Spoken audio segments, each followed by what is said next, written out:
Bom, então desejar boa noite a vocês, tá certo? Estamos chegando aí na reta final do nosso período, né? Para a gente possa trabalhar, né? É, boa noite. É, eu, eu, eu havia prometido, né, hoje ou amanhã uma palestra para a turma, certo? Só que eu não consegui fechar um horário com duas pessoas que eu estava imaginando, certo? A gente pensa que não sei se vocês também estão tendo essa sensação, né? Mas tá todo mundo cheio de tarefa, todo mundo atarefado, todo mundo cheio de trabalho, todo mundo estressado, certo? Deve ser a pandemia aí, né? Então, hoje eu vou tentar, na verdade, a gente vai fazer essa lista de exercícios, certo? Deixa eu finalizar aqui um chat com a aluno aqui.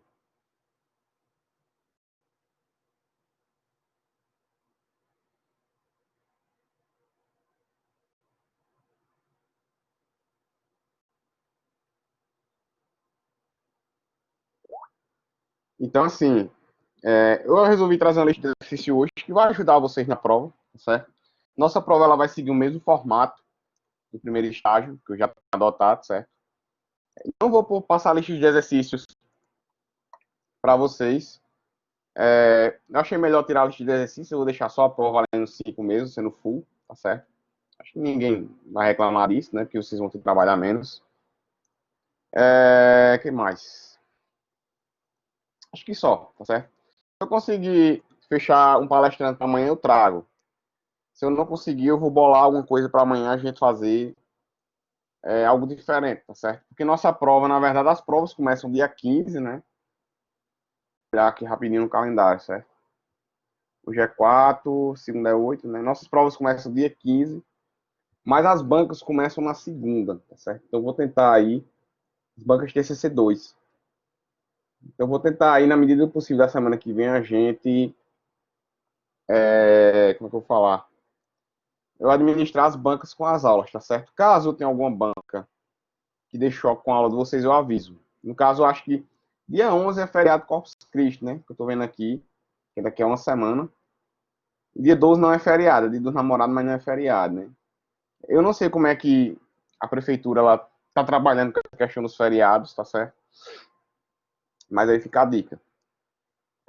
Uma sugestão já, todo mundo aqui é P6, né? Eu tô vendo aqui, Baltazar, Demetrios, Domingos, Alice. Mas a sugestão que eu dou a vocês, vai chegar para vocês aí pela coordenação, mas já vou dando essa sugestão para que vocês possam ir providenciando.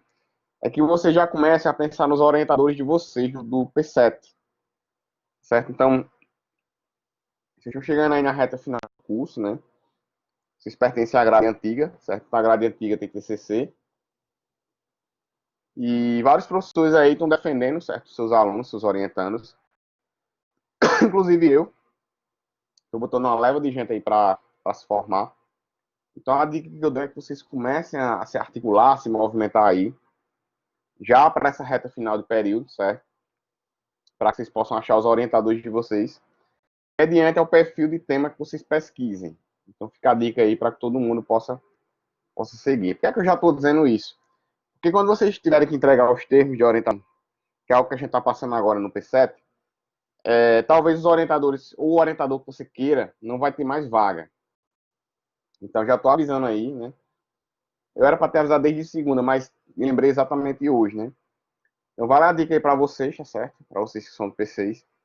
Quem precisar aí, já ir pensando, já é uma sugestão que eu dou, como professor de TCC e também como orientador, certo? Eu vou abrir várias vagas aí. Quem precisar, ou quem tiver a intenção de trabalhar com IA, quem precisar, ou tiver a intenção de trabalhar com alguma coisa relacionada a design, certo? Software, design de interface, UX, computação cognitiva, né? Enfim, essas áreas que são correlatas, tá certo? Então fica a dica aí, fica a sugestão. Já estou avisando aqui, porque quando começarem a chegar as mensagens, minhas vagas, elas fecham rápido. Então, vou priorizar meus alunos que são de TCC1, vão para TCC2, certo? Mas os que vão defender TCC2 não automaticamente vão abrir a vaga, né? Então já fica a dica aí para quem quiser tentar aí, né? Bom, voltando mais para a nossa aula, Eu trouxe uma listinha aqui, certo? Para eu ir resolvendo. Se vocês puderem participar, seria interessante, né? Para eu não ir resolvendo aí de maneira intuitiva, né? Hoje eu tô tratando de dar uma, o povo tá tudo mandando mensagem aqui, resolvendo bronca. Só avisar aqui que eu tô em sala.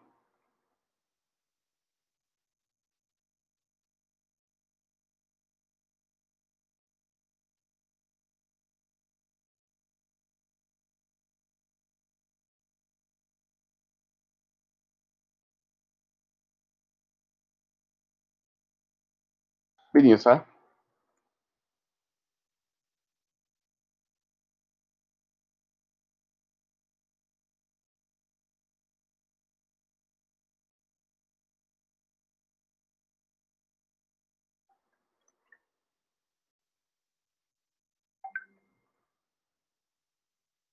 Deixar aqui, senão não deixa eu trabalhar.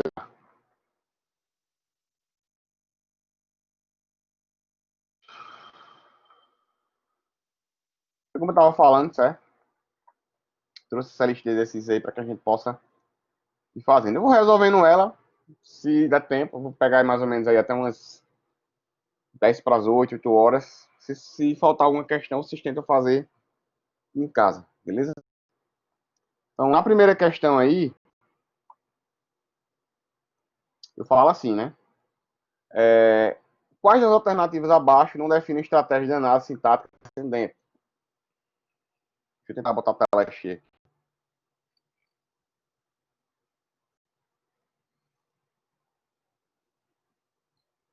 A análise descendente, né? A análise sintática descendente, ela é uma etapa, na verdade, certo?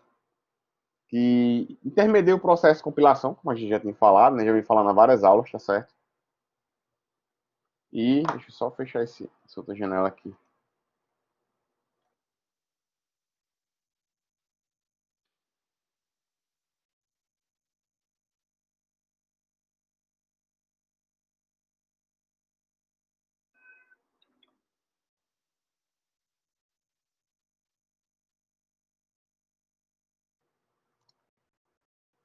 E a sintática, na verdade, ela funciona mais para questão estrutural e hierárquica, que a gente já vinha falando há algum certo tempo, né? Então, novamente, a minha questão, qual das alternativas abaixo não define uma estratégia na análise sintática descendente, certo? Então, tem aí as seguintes proposições, né? Construir árvore de derivação da raiz para as folhas. Tá correto? Tá certo? Se é uma árvore, logicamente, vai ter que ter um nó, né? E suas respectivas folhas, né? Que são os descendentes, certo? Tanto na abordagem top-down, né? Que é aquela que a gente começa de cima para baixo, tá certo? Quanto na abordagem bottom-up, que é aquela que a gente começa de baixo para cima. Professor, mas nesse caso a árvore ela vai ficar de baixo para cima com o nó lá embaixo? Não.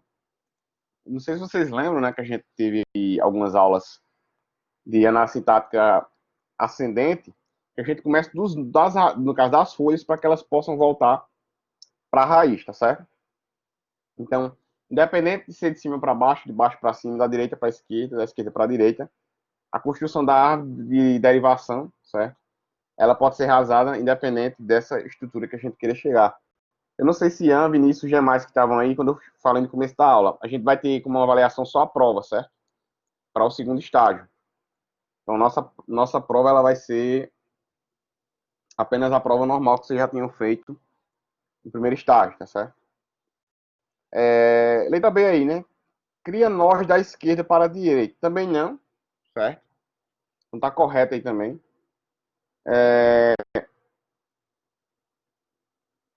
Então, a árvore, certo? Geralmente os nós, dependendo do tipo de percurso que a gente faça, a gente faz esse percurso mais para a esquerda, de mais para a esquerda para mais para a direita. Então, vocês lembram, né, quando a gente falou de árvore recursiva à esquerda, que a gente tem a recursiva, tanto a recursiva em loop, né, que é com backtracking, que ela faz aquele processo de correção, ou a recursiva preditiva, né?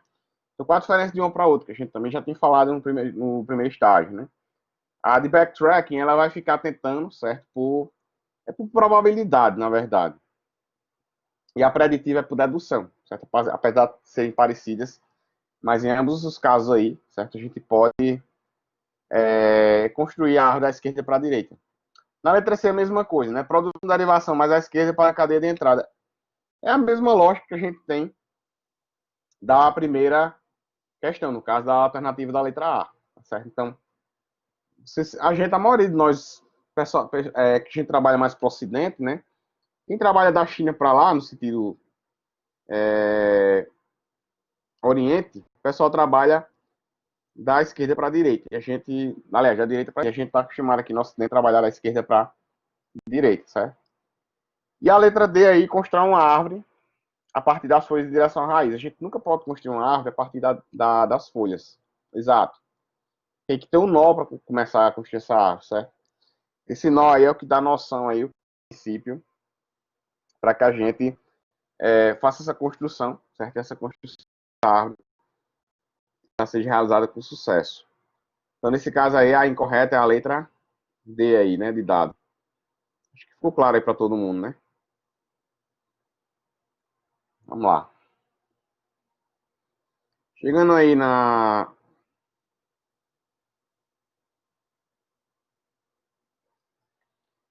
Chegando aí na questão 2, tem assim. Assinar a alternativa que representa estratégia de geração de código intermediário, certo? Código intermediário é o que a gente tinha falado na última aula, né? Que nós temos análise léxica, análise sintática e análise semântica, né? Que é a parte introdutória da parte de análise do processo de compilação. E a primeira etapa da parte de síntese é justamente a parte de geração de código intermediário, né? Então, até semana passada, nós estávamos estudando quais seriam, né? Quais são os elementos que possibilitam que esse processo ocorra, certo? Então, eu cito aí algum deles aí para que a gente possa discutir. Letra A, conectores não é, certo? Então, não existe conectores aí.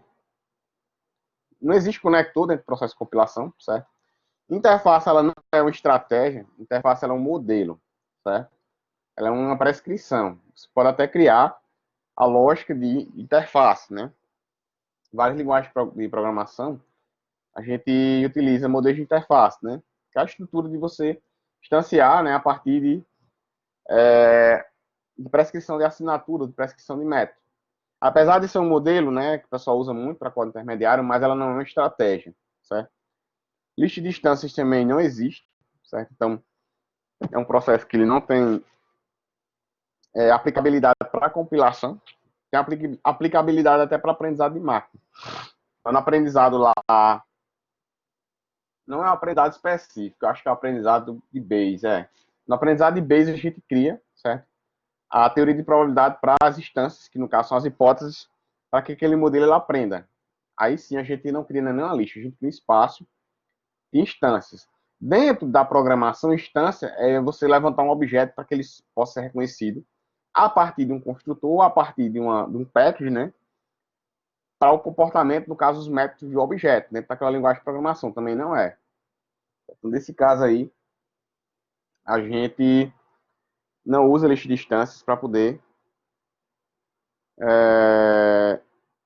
como estratégia de geração de código intermediário, certo? Na letra D, a gente tem árvore e grafo de sintaxe. Aí sim, são as estruturas que a gente estudou semana passada. Então, cuidado para não confundir, porque tem a árvore de sintaxe e tem a árvore de derivação, né?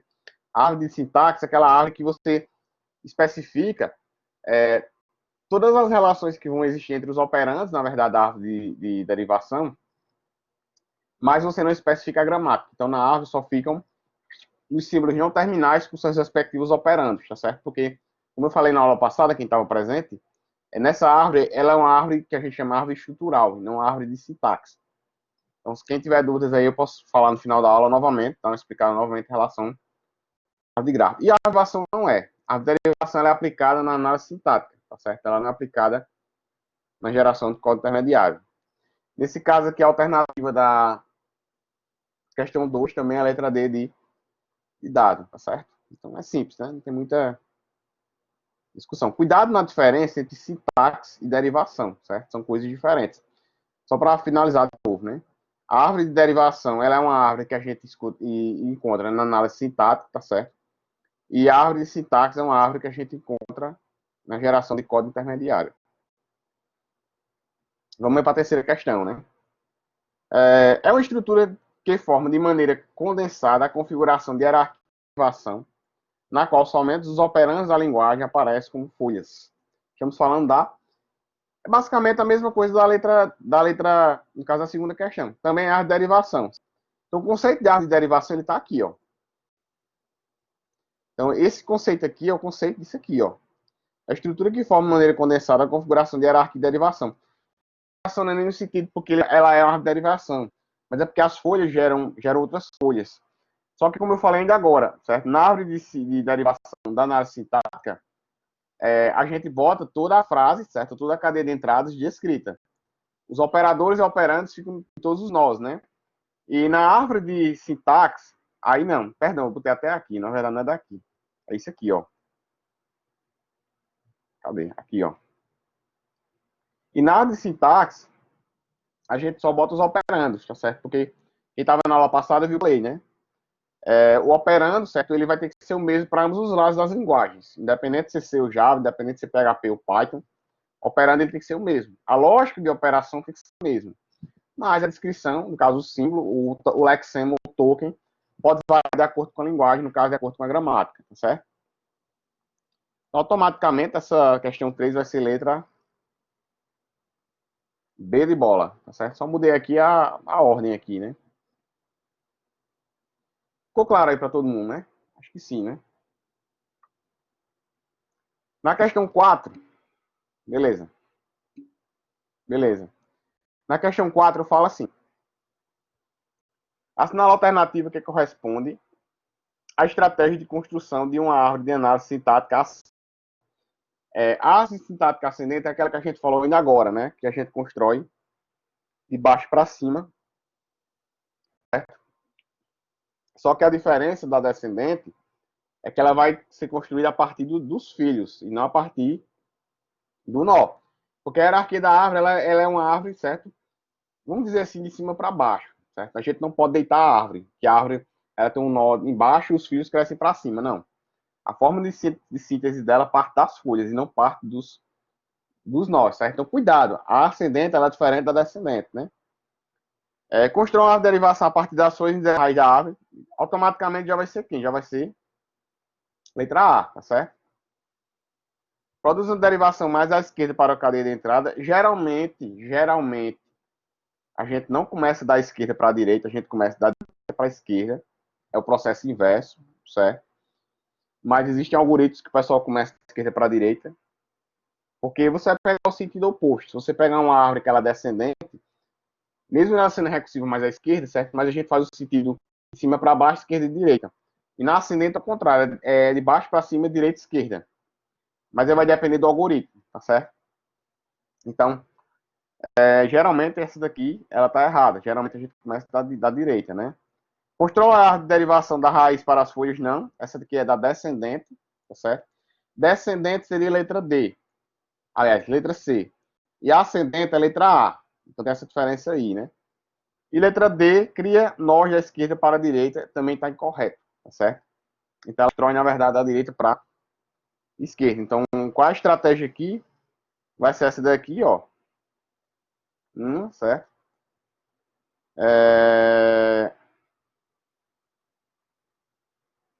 Só letra A, na verdade, né? Aqui no caso vai ser das folhas para a raiz, tá certo? Produz derivação mais à esquerda para a cadeia de entrada não é. Menor da esquerda para a direita também não é. Então, no caso, a quarta questão vai ser letra A de avião. Tranquilo também, né? Acredito que sim, né? Dessa era tá dando listinha mais difícil. Vamos para a quinta questão. Compilação é um processo de tradução de um programa escrito em uma linguagem fonte e um programa equivalente em linguagem de máquina, certo? Nesse processo, o programa fonte normalmente passa pelas fases, 2 pontos. Vamos lá. Identificação de sequência de caracteres de entrada e produção de uma sequência de elementos que se sai dos tokens. Falou em token, a gente está falando de léxica. Joia? Nesta fase, verifique que cada caractere do programa fonte pertence ao alfabeto da linguagem. A gente falou lá no começo do primeiro estágio, isso aqui, né? Identificando os tokens e desprezando comentários e espaços em branco. Os tokens constituem classes de símbolos, tais como palavras elevadas, delimitadores e identificadores, né? Então aqui está um característico de análise léxica, né? todos vocês concordem comigo. Na segunda questão, segundo tópico, identificação de sequências de símbolos que constituem estruturas como expressões e comandos, através de uma varredura ou phaser, né? Phasering, da representação interna do programa fonte, certo? Produzindo estrutura em árvore chamada árvore de derivação. É uma característica da análise sintática, né? De outro processo. E por fim, aí, verificação das estruturas quanto ao sentido. Ou seja, se um programa não possui erro de significado, por exemplo, verifique se o identificador declarado como tal é utilizado como tal. Se existe compatibilidade entre operandos e operadores em expressões, né? Então, nesse caso aí, a gente não está falando de sintática, nem a gente está falando de léxico, a gente está falando de significado. Significado automaticamente vai ser semântico, né? Dos itens 1, 2 e 3, refere-se correta e respectivamente às fases de qual a letra que você acha que é.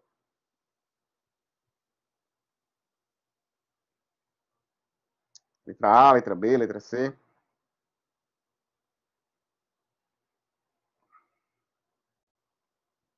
E aí?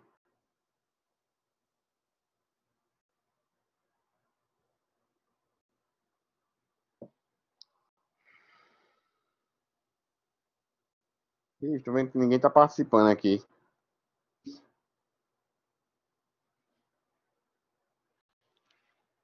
Letra C.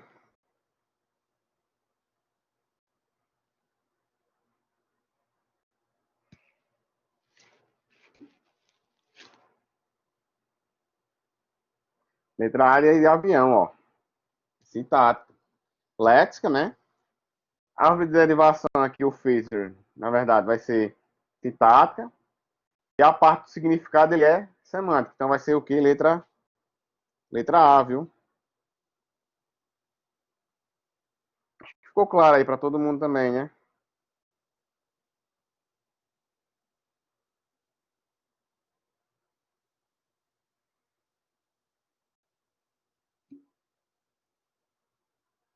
Joia.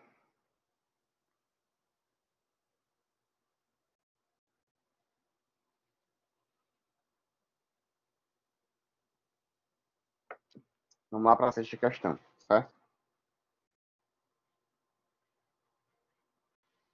Vamos lá. Conhecer as metodologias utilizadas por um compilador para análise e síntese de um programa de computador pode ser muito útil para entender como o software funciona internamente, né? Assim, atividades como a engenharia reversa podem ser mais facilmente entendidas e realizadas. A respeito do que se refere ao de computadores, ó, tô perguntando isso aqui, certo? E as fases de compilador assinala a alternativa correta. Vamos lá. Letra A. As fases de análise sintática e semântica identificam a grande maioria dos erros detectáveis pelo compilador em tempo de compilação. E aí? O que vocês acham? Tá certo ou errado?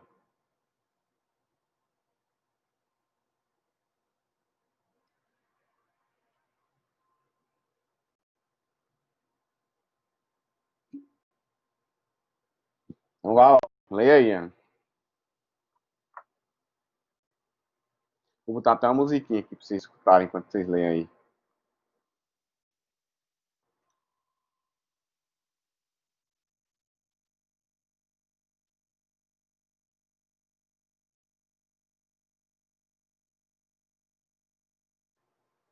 E vai ser chutando aqui no YouTube, viu? Vou ver se a música é certa.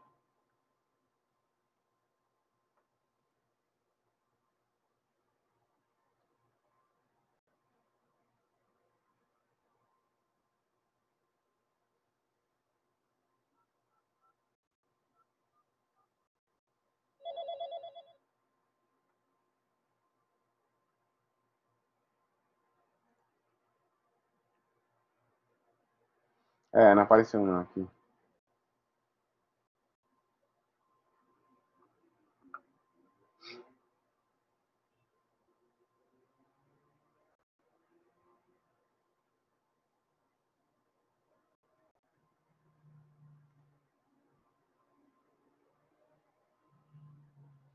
Letra B. A fase de análise constrói o programa alvo desejado com base nas respectivas representações intermediárias. É a fase que requer as técnicas mais especializadas. Aí na letra C eu falo, durante a análise sintática do programa-fonte, o compilador procura entender as construções que possuem estrutura sintática correta, tendo uma preocupação especial com o significado da operação envolvida.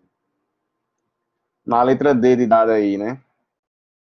Análise semântica, também chamada de análise gramatical, envolve o agrupamento de tokens de programa. E aí, letra A tá errada por quê, Jailson? Você disse que tá errado, agora dizer por que é.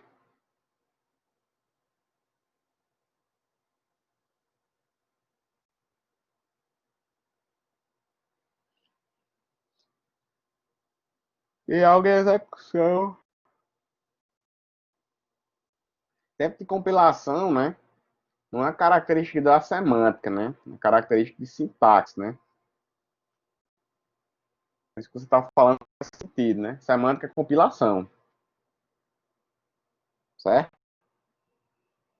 Tanto que as linguagens hoje que a gente tem interpretadas, né? Elas não têm tipificação. Lembra que a gente teve uma aula sobre tipos? Então, se você quiser tipificar uma variável, se você quiser tipificar um dado, certo? Aquela operação ela vai ter que ser com aquele tipo. Então, não necessariamente o tempo de execução de uma linguagem ela depende da semântica para não. Exato. Ian está dizendo que é a letra C. Então, essa letra A automaticamente está incorreta, beleza? Vamos analisar uma por uma. A fase de análise constrói o programa-alvo desejado. Só que análise, na verdade, análise no compilador. Então, análise engloba as três análises. Vocês concordam comigo? Não está falando nem léxico, nem sintática, nem semântica, certo? Com base nas respectivas representações intermediárias. Joia. É a fase que requer as técnicas especializadas. O programa-alvo, qual que é um programa-alvo na opinião de vocês? Programa-alvo é aquele programa que o compilador ele quer gerar ou não? Programa-alvo, na verdade, é o programa em baixo nível, né? E a fase de análise, ela não constrói, ela, como o próprio nome já fala, ela analisa. Quem constrói aqui fase síntese. Então, essa letra B automaticamente já está o quê? Já está incorreta, né? Cuidado, ó, é só essa palavrinha que anula a questão, ó. A construção, ela é feita na parte da fase de síntese, não da análise, certo? Vamos na letra C aí que Ian falou, né? No da análise sintática do programa-fonte, o compilador procura encontrar as construções que possuem estrutura sintática correta. Até aqui está correto, certo? Tendo uma preocupação especial com o significado da operação envolvida. E aí, Ian? Significado? Está correto ou incorreto? Essa letra C aí de molho aí, certo? Vamos para a letra D. Análise semântica, também conhecida como análise gramatical, envolve o agrupamento de tokens do programa-fonte.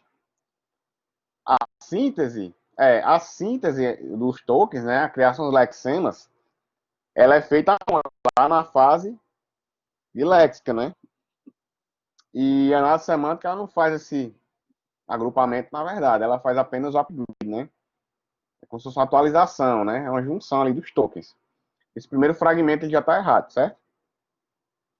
No qual cada token representa uma sequência de caracteres logicamente coesa, em frases gramaticais que são usadas pelo compilador a fim de sintetizar a saída.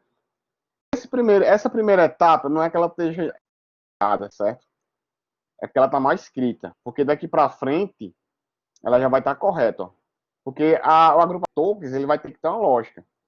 E frases gramaticais, elas são subjetivas, né? Elas são contextuais, tá entendendo? Vou deixar essa letra D e a letra D aqui, as duas aqui, para a gente achar o erro de uma das duas, tá certo? E a letra E. A fase final do compilador é a geração de código intermediário. Já está errado aqui, certo?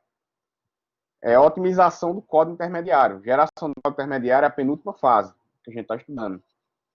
Que a gente estudou, na verdade. A gente encerrou o assunto, faltou só uma aula aí, né? Para a gente fechar o processo de compilação. Então, essa letra E já está incorreta. Ou é a letra C ou é a letra D aqui. Mas vamos voltar aqui, certo? Durante a análise sintática do programa-fonte, o compilador procura encontrar as construções que possuem uma estrutura sintática correta. Tendo uma preocupação especial com o significado, né? que mata a questão é isso aqui, ó. Certo? Significado não é sintático, significado é semântico. A letra C ela vai estar errada, certo? Só sobrou a letra D, né?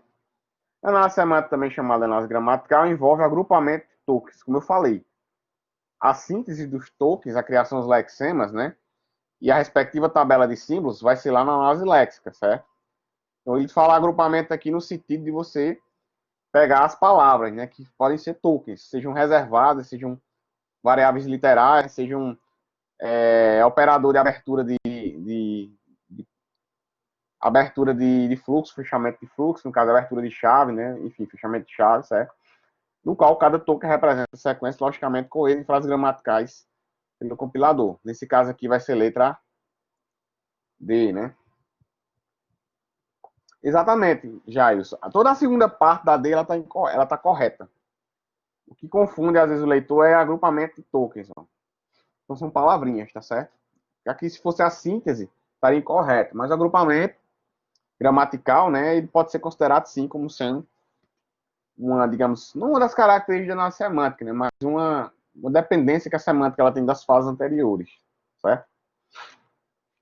Chegando aí na nossa sétima questão. Sim, só avisar vocês têm aula depois, né, da minha. Vocês são PCs, têm aula depois, né? Vocês têm aula de quê depois da minha agora?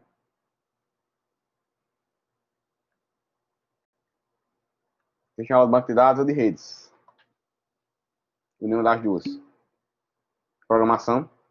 Eu iria convidar, mas não vou tirar você da sala, né? Acho que João tá aí, deixa eu ver se João tá aí na sala. João tá. João, né, João? Então, hoje vai ser a palestra de Rafael, beleza? Enfim, vou fazer por educação, mas eu sei que vocês têm aula. No segundo horário, às 8h30, certo? Eu vou trazer um professor novato agora, que a gente recebeu no MP, certo? Ele acabou de entrar, ele é recente, acho que entrou agora em 19.1, acho que foi 19.2. Pronto, então vocês têm aula com ele, né? Pronto, joia. E ele vai trazer aí, certo? Uma palestra webinar, na verdade, certo? Bem legal, falando sobre a aplicação da inteligência artificial na medicina, certo? Rafael, a especialidade dele é inteligência artificial, não sei se vocês também já sabem. Eu não sei exatamente qual o foco da IA que ele atua. Aí por isso que eu deixei tema livre, ele fez, cara, faz na medicina, acredito que deva ser na saúde o foco dele, né?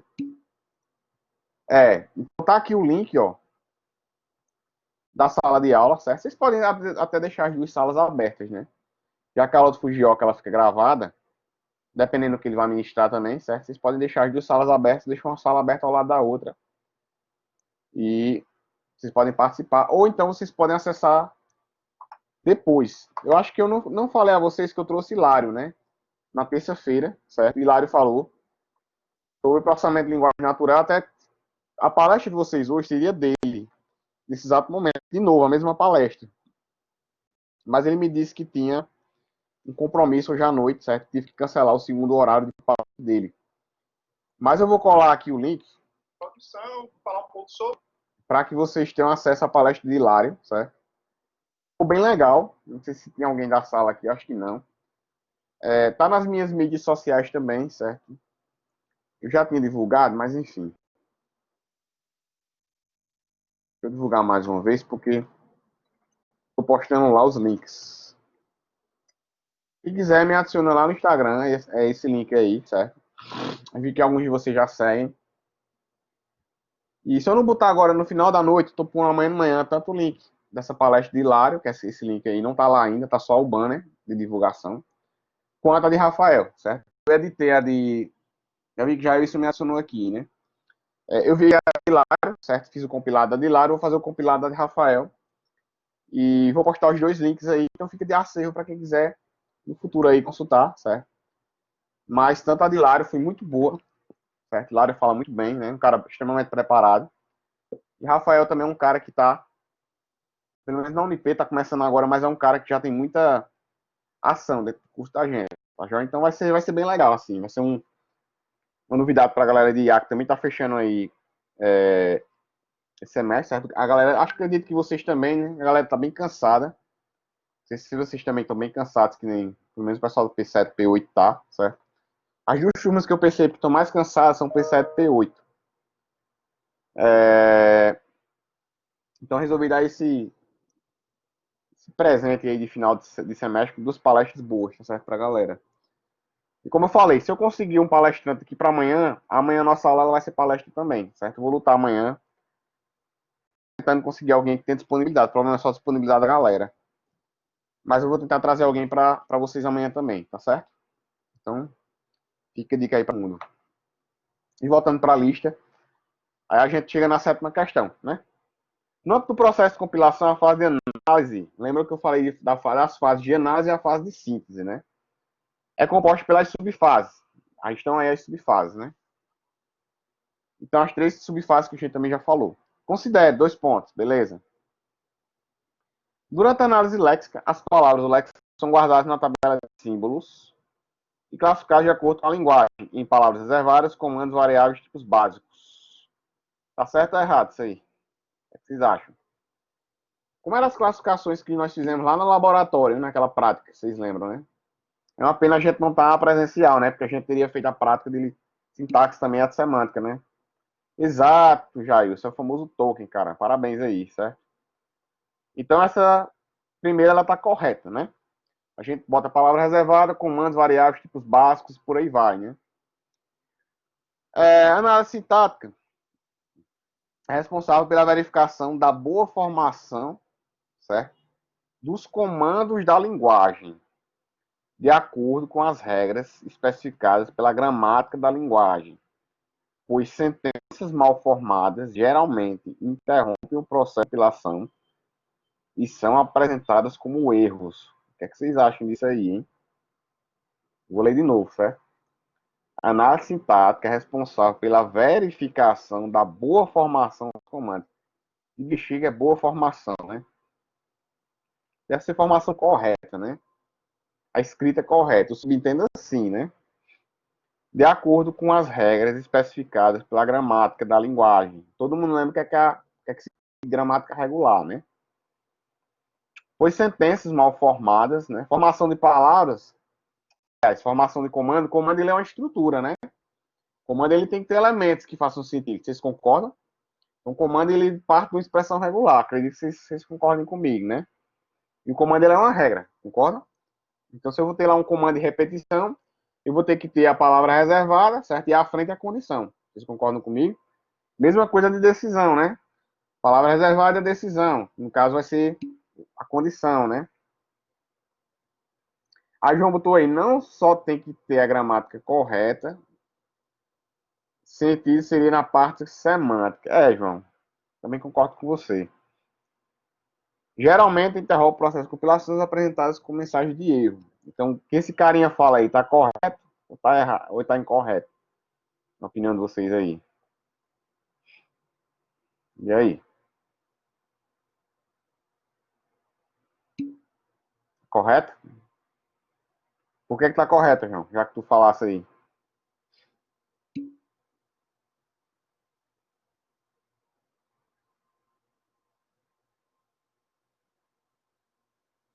Agora que eu vi. Sentido seria na parte semântica, exato, certo? Entendi agora a sua pontuação, João.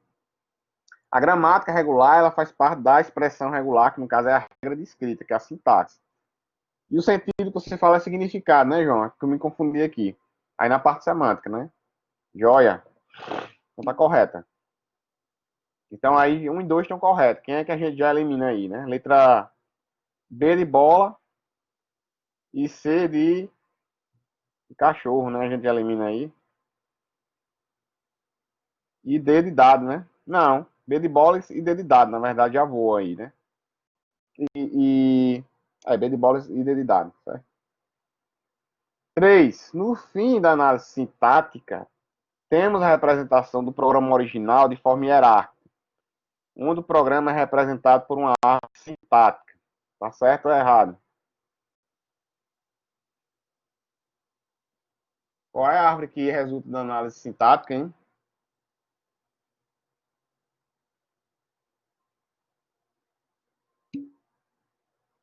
A derivação. Então o 3 está o quê? Está incorreto, né? Exato, árvore de derivação. Então, trecho reto.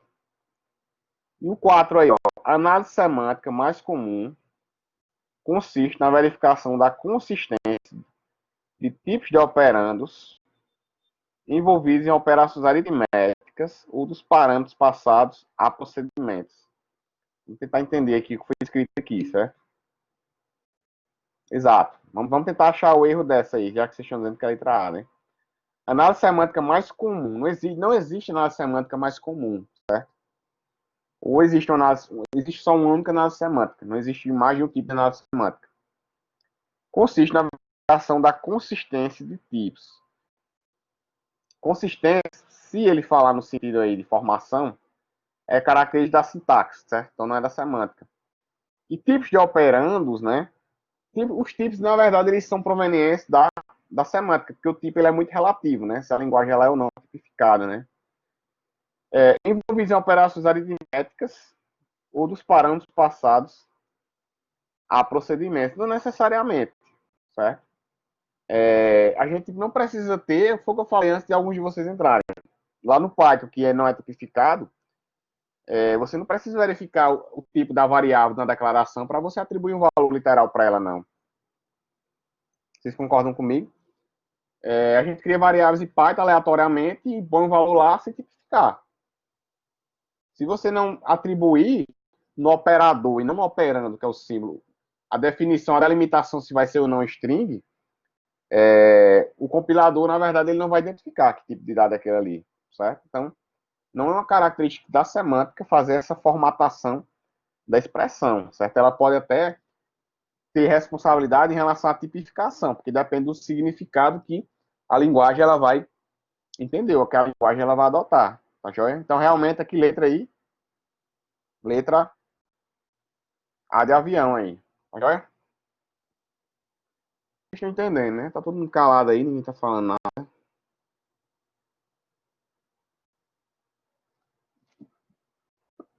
Então, vamos lá, né? Mas a prova vai ser de consulta, cara. É mais fácil ainda. A diferença aqui é porque eu tô comentando, né? Agora vocês sabem que prova de consulta é pegadinha, né?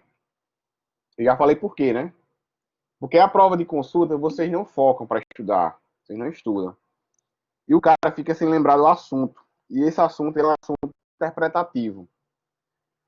E quando vocês estudam, vocês focam mais. Vocês criam uma linha de raciocínio para entender o assunto. Vocês estão entendendo? Então, eu acho mais fácil prova estudada do que prova de consulta. Pelo menos na maioria das vezes. Porque, enfim, certo? Opinião minha de professor. Essa era a oitava. Por fim, tem a nona questão aí, certo? Pra gente finalizar. Dados os comandos de atribuição a seguir, converta-os para uma representação intermediária usando código de 3 endereços. A gente falou isso aula passada, né? Não sei se vocês vão lembrar. Aplica as técnicas de otimização estudadas quando possível, por fim, representa o código objeto final. O código objeto precisa. Mas como é que seria um código intermediário dessas duas expressões aí? Quem é que arrisca aí? Vocês lembram que a gente pega esse comando e divide ele em partes? Quem estava na aula passada deve lembrar que a gente fez isso aí, né? Vocês querem que eu dê um exemplo? Antes de vocês tentarem? No chat? Acho que é bom, né? Vamos lá, ó. A gente tem essa letra A aí, ó. X igual, certo? A mais B mais C vezes D, né? Como é que seria um tipo de representação, certo? Se a gente quisesse pegar essa alternativa letra A. Por exemplo, eu vou botar T1 ele recebe A, no caso, ele é igual, na verdade, a A mais B, ó. Lembra que a gente fez semana passada? Então, um exemplo. Isso, exatamente. Ah, João já fez aqui, ó. Perfeito, João. X é igual a T1, certo? T1 é igual a A mais T2, T2 é aqui, B mais 3, tá correto. Show de bola, João. Esse aí é o código intermediário que João fez. Como é que ficaria da letra B, João? É a mesma coisa, né? Só muda aí só. Foi o que a gente viu na aula passada. Isso aí. Faz a letra B, João, pra galera ver.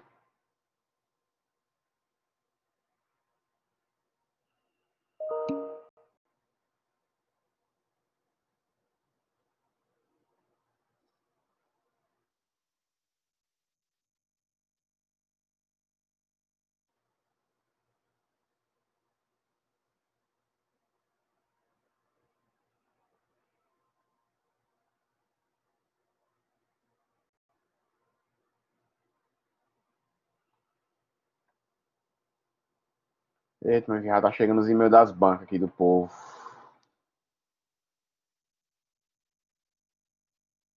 Só segunda e terça eu já tenho 5 bancas.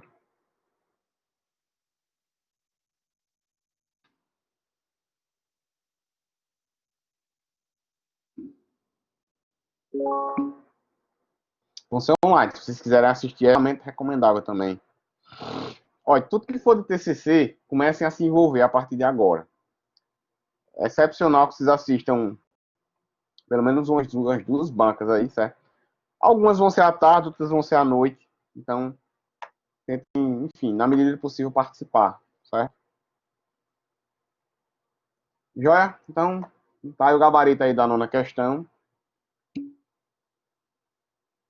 Beleza. Amanhã eu vou tentar trazer um palestrante, vou tentar fechar um cara de hoje para amanhã, certo? Para vocês, para a gente dar uma mudada, não ficar a aula tão monótona, né? A monotonia, a aula online, ela limita muita gente, né? Tem algumas práticas que eu queria rodar em laboratório, mas eu gastaria uma aula só para a gente configurar a máquina, certo? Enfim, acho que atrapalharia bastante. Infelizmente, tirou as minhas práticas que eu planejei para compiladores foram tiradas, mas eu acredito que vocês entendam aí, né? Então, pessoal, boa noite aí para vocês. Mais uma vez, reitero o convite aí, não é querendo tirar ninguém da aula do Fujioka, não, certo? Mas reitero o convite aí da palestra de Rafael, que vai ser já já, às 8h30. Vou colar o link mais uma vez aqui, para quem perdeu. João, acho que para guiar, João vai estar na aula, né? Então tá o link aí, certo? Massa. Tá os dois João aqui, é? Ah, não, eu pensei que era o João, outro João, porque o outro João, que é o João Rafael, ele paga as duas, tudo no caso João Pedro, né? Beleza. Mas fica o convite também. Não, é bom que tem uma turma que eu dou aula que tem 4 Franciscos. Aí eu chamo Francisca, os caras ficam, quem? Aí eu tenho que dizer, Francisco, tem dois Francisco, dois Francisco José. Eu tenho que dizer Francisco José e o último sobrenome do cara pra saber quem é. Mas enfim, né? Faz parte. Beleza? Então vejo todos vocês amanhã às 8h30. Tá joia? Um abraço pra todo mundo aí, boa noite.